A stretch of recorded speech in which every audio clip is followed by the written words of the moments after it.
অনেকদিন পরে ন্যাশনাল টিমে ব্যাক করছি। চাইবো যে ম্যাচটা যদি বেস্ট টিমে খেলতে পারি তো অবশ্যই ভালো লাগবে, প্লাস যদি চেঞ্জিংয়ে খেলতে পারি এই ট্রাই করবো যে দলে ইম্প্যাক্ট রাখার। আসলে এখানে এই সব জায়গায় কম্পিটিশন থাকবেই, ওই চ্যালেঞ্জটা নিয়েই এতদূর পর্যন্ত আসা। দেখা যাক বাকিটা আল্লাহর ইচ্ছা যদি খেলতে পারি।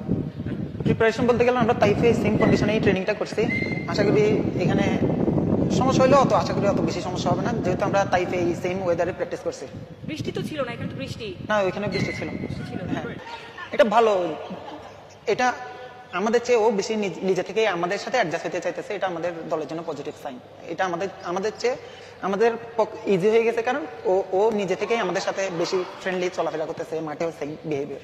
আমি ইন্ডিয়ার এই সল্টলেকের যেই ম্যাচটা হয়েছিল 19-এ, ওই ম্যাচেও ছিলাম, প্লাস এবারও দলের সাথে আছি। দেখা যাক, যদি আমার পার্সোনাল টার্গেট এবার গোল করতে পারি না, এবার আশা করি গোলটা করে নিজেরা